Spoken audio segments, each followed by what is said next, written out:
Ok, ahora vamos con la parte de química de la guía Comipem Ceneval del 2024. Vamos, química. Nos llevamos la primera pregunta y dice así. Espérense, dejen pegarla. Ok, listo. En un laboratorio se han realizado continuamente investigaciones con ratas para poder probar un nuevo fármaco, aplicando el conocimiento científico. ¿A qué paso se hace referencia?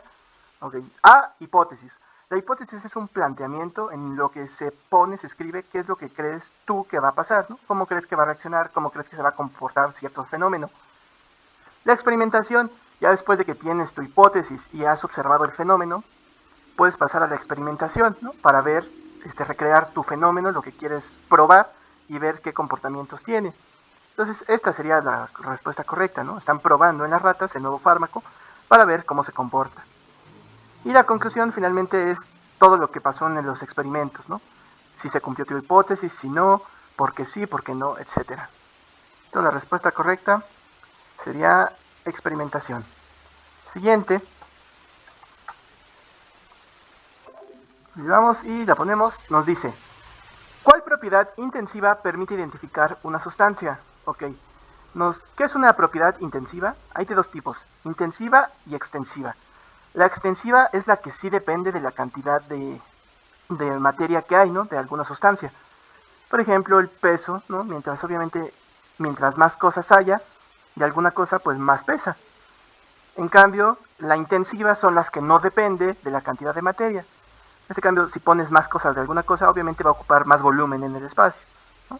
Obviamente, si tú a la báscula de las tortillas le vas echando más tortillas, pues los kilogramos van aumentando, entonces tampoco. Por lo tanto, sería el punto de ebullición. Es intensiva porque no depende de la cantidad de materia. Es decir, que mientras tú pongas mucha agua y agua y agua y agua y agua en algún recipiente, no importa la cantidad de agua que haya, siempre su punto de ebullición va a ser el mismo, ¿no? Que es a 100 grados Celsius. No importa la cantidad de agua que pongas, su punto es el mismo. Entonces sería la D, punto de ebullición. Ok. Seguimos. Nos dice, completa la ecuación con los coeficientes que la balancean. ¿Qué quiere decir que la balancean? O sea, que haya la misma cantidad de moléculas o átomos aquí, en los reactivos, tanto en los productos, ¿no? ¿Para qué? Para que se satisfaga la ley de Lavoisier, que es la ley de conservación de la masa. Que la masa no se crea ni se destruye, solo se transforma. Masa materia en este caso. Entonces, ¿cuál sería? Ok. Aquí tenemos dos oxígenos. ¿Ven aquí? Esto no lo podemos modificar. Nos está diciendo que aquí tenemos dos oxígenos. O sea que aquí también debemos de tener a fuerzas dos oxígenos. ¿Cómo lo podemos hacer? Pues poniéndole como coeficiente 2. Ahora hay dos carbonos y dos oxígenos. ¿Por qué? Porque aquí, aunque no lo veamos, tiene un subíndice que es 1 y se multiplica. 2 por 1, 2 carbonos. Y 2 por 1, 2 oxígenos. Entonces aquí ya se está cumpliendo. Después, con los carbonos, para que aquí se mantengan todavía 2, ¿qué número multiplicado por 2 nos da 2? Pues 1, ¿no? 2 por 1, 2. Entonces aquí se sigue cumpliendo que hay dos oxígenos de este lado de los reactivos y aquí se sigue cumpliendo que hay dos oxígenos en los productos. Ahora con el carbono. Aquí ya sabemos que hay dos del lado de los productos, ¿no? ¿Por qué? Porque 2 por 1, 2. Ahora, para que aquí haya 2, sabemos que aquí tiene un 1 de coeficiente. ¿Qué número multiplicado por 1 te da 2? Pues 2. 2 por 1, 2. Y ahora vemos que está balanceada la ecuación. Tenemos los mismos átomos y moléculas de este lado de los reactivos, tanto de los productos. Por lo tanto, la ley de la conservación de la masa se satisface. Entonces, al final quedaría 2, 1, 2.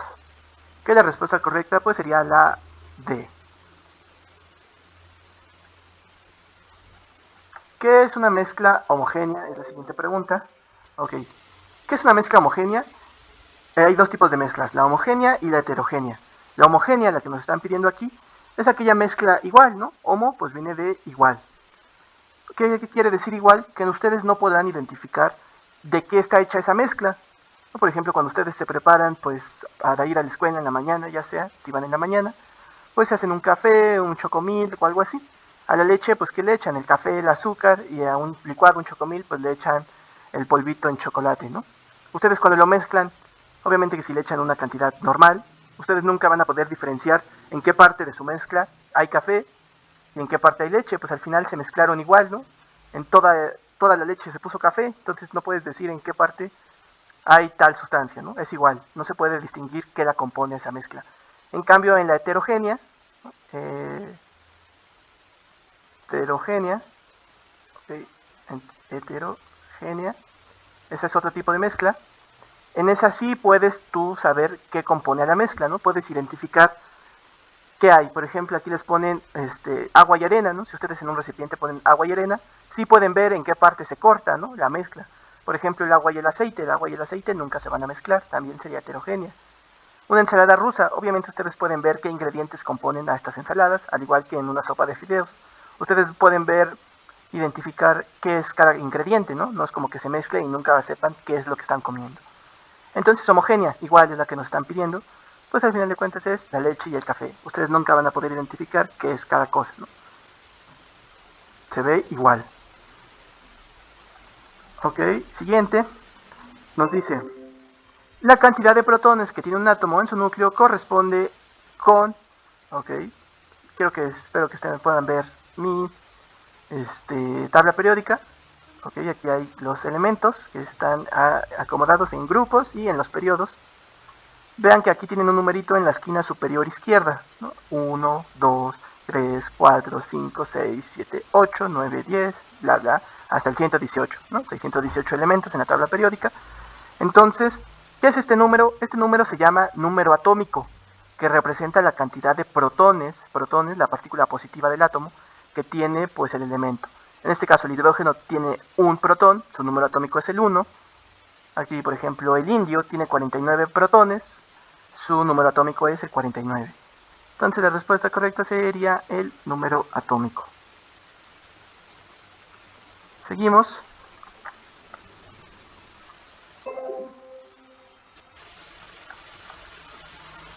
Nos dice, la partícula fundamental de carga negativa que se encuentra en los niveles de energía alrededor del núcleo es el... Ok, esta es bastante fácil. Recuerden que en el modelo de Bohr, el átomo se compone pues, de dos partes fundamentales. El núcleo. En el núcleo se encuentran dos partículas. ¿Cuáles? El protón, ¿no? Bueno, esto no me da caso, vamos a hacer un poquito más grande.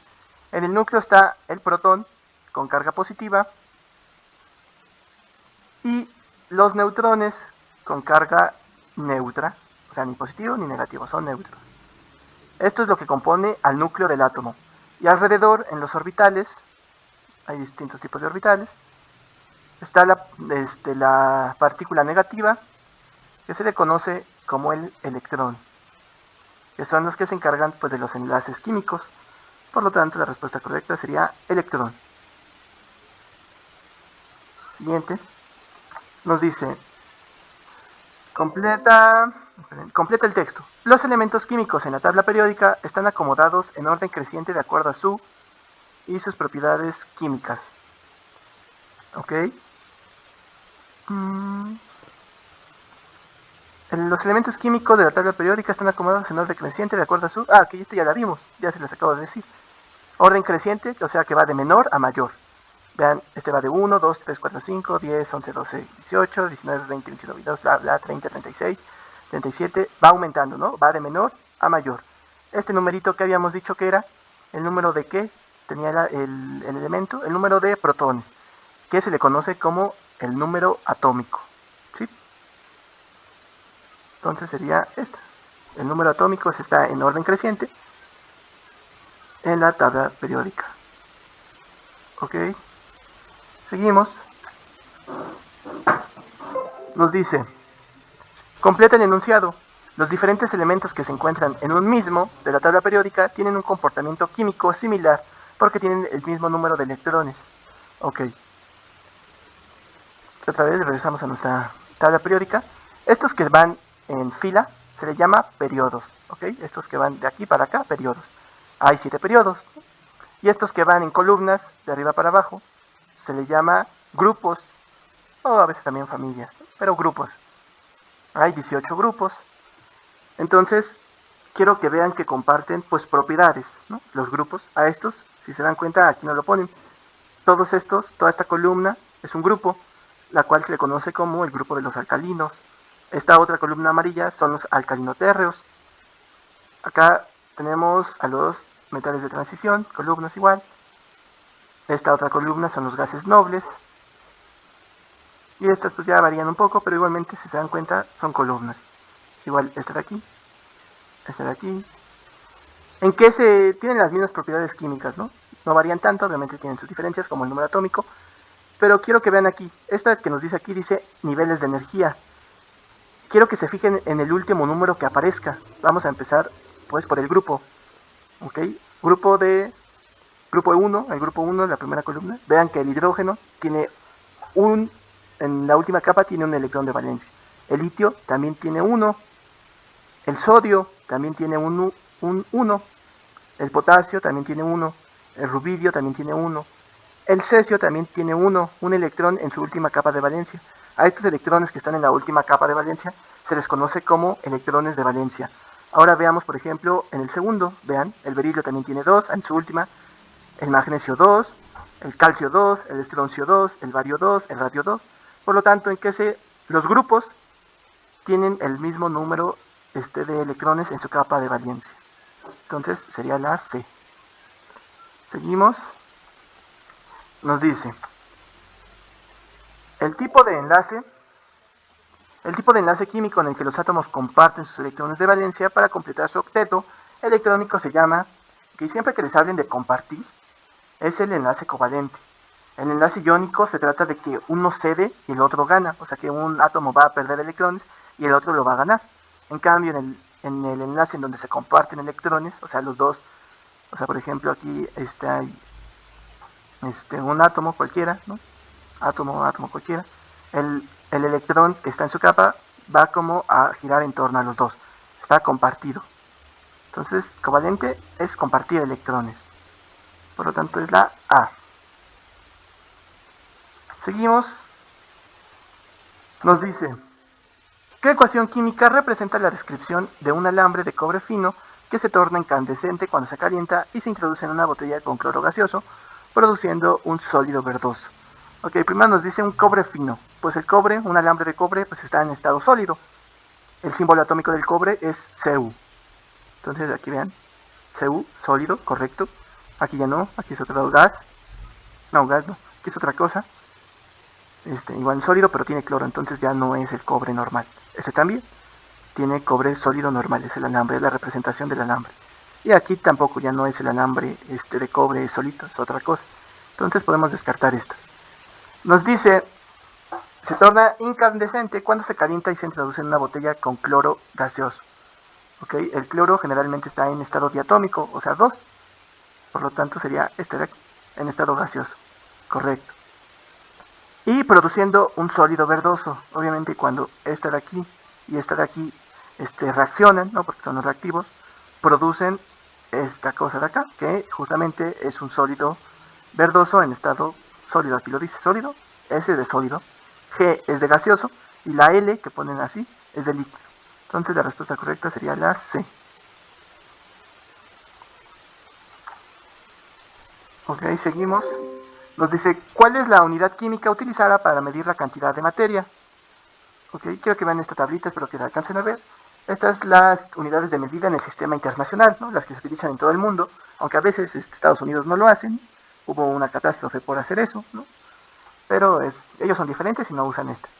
Pero esta es la del sistema internacional. Vean que aquí la longitud, su unidad es el metro, la masa es el kilogramo, el tiempo es el segundo, la corriente eléctrica es el ampere, la temperatura es en kelvins, la intensidad luminosa es la candela y la cantidad de sustancia es el mol. Entonces, apréndanse estas por cualquier cosa, pero aquí justamente nos están preguntando la de cantidad de materia, que como ya vimos es el mol.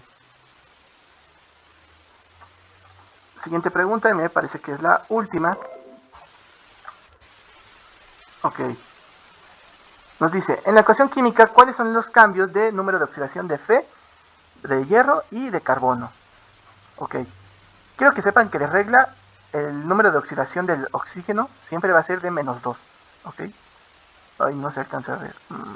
Espérense, a lo mejor si hago esto un poquito así, un poquito más grande, para tener más libertad de escribir y hacer un poquito más delgado el trazo. Ok, entonces siempre su número atómico del oxígeno es de -2. Ok, aquí ¿cuántos números de oxidación de oxígeno tenemos? 6. ¿Por qué 6? Porque nos está diciendo que hay 3 oxígenos. Entonces, 3 por 2, 6. Realmente podríamos decir que este O3, uy, no, parece un O, O3 es lo mismo, espérense, déjenme subir un poco más, es lo mismo que tener O-2, O-2 y O-2. ¿Cuánto nos da 2, 2 y 2? Pues menos 6, ¿no? Entonces realmente tendría algo así, ¿ok? Esta parte al menos. Pero siempre con el que está haciendo reacción, que en este caso es el hierro, siempre sus números de oxidación deben de complementarse y dar 0. Entonces, ahora tenemos el hierro. Hierro 2, ¿no? 2 de hierro tenemos. Y aquí ya tenemos, él está reaccionando con el oxígeno, ¿no? Que hay 3 oxígenos. Ya sabemos que aquí tiene, pues, menos 6, ¿no? Porque al final de cuentas son menos 2, menos 2, menos 2. Realmente solo se pondría el menos 2, pero para que se lo imaginen mejor. Ahora, ¿qué número de oxidación debería de tener? Si aquí ya tenemos menos 6, ¿qué debe de tener aquí para que nos dé 0? Pues 6, ¿no? 6 positivo. ¿Y cómo nos puede dar 6 positivo? Pues realmente debe de tener más 3, ¿no? ¿Por qué?